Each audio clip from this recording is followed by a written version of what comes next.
Governor Kufa ابن زیاد کے حکم پر عمر سعد اپنی فوج لے کر 3 محرم کو کربلا پہنچا اور اسی کے حکم پر حر نے نہر فرات سے خیام حسینی ہٹوا دیے، لیکن یہی حر جنہوں نے نواس رسول صلی اللہ علیہ وآلہ وسلم کا قافلہ روکا تھا اور صبح عاشور انہوں نے امام حسین علیہ السلام سے معافی مانگی اور حر سے حر علیہ السلام ہو گئے۔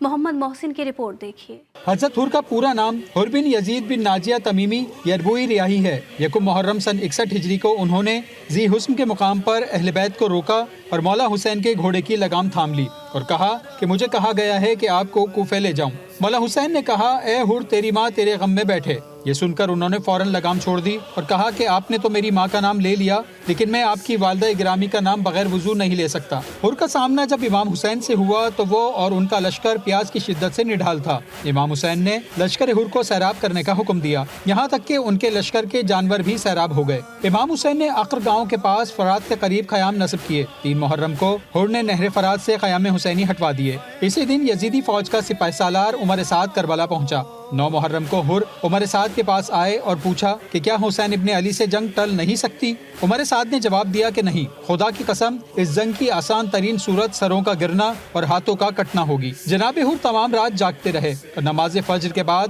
اپنے بھائی، بیٹے اور غلام کو لے کر خیام حسینی کی جانب چل پڑے۔ انہوں نے اپنے بازو پس پشت بندھوائے اور امام حسین کی خدمت میں پہنچ کر پوچھا کیا غلام کی توبہ قبول ہو سکتی ہے؟ امام نے حضرت حر کو گلے لگایا اور ان کے لیے استغفار کی اور فرمایا تو اس دنیا اور آخرت میں آزاد ہے۔ حضرت حر نے امام حسین سے تقاضا کیا کہ چونکہ وہ پہلا شخص تھا جس نے خروج کیا، لہٰذا اسے ہی پہلے جنگ کی اجازت دی جائے۔ اجازت ملنے پر حضرت حر میدان میں گئے اور بڑی بہادری سے جنگ کی۔ ان کے کانوں اور پیشانی سے خون جاری تھا، لیکن وہ مسلسل دشمن پر حملے کر رہے تھے۔ جناب حر نے 40 یزیدیوں کو واصل جہنم کیا۔ پیادہ لشکر نے مل کر ان پر حملہ کیا اور وہ شدید زخمی ہو کر گرے اور امام کو آخری سلام کیا۔ امام حضرت حر کے پاس پہنچے تو ان کی پیشانی کے زخم سے خون بہہ رہا تھا۔ امام نے رومال جناب سیدہ صلوات اللہ علیہ ان کی پیشانی پر باندھ دیا، جس کے بعد وہ شہید ہو گئے۔ زیارت ناہیہ میں حضرت حر کو ان الفاظ سے یاد کیا گیا ہے: السلام علی الحر بن ریاحی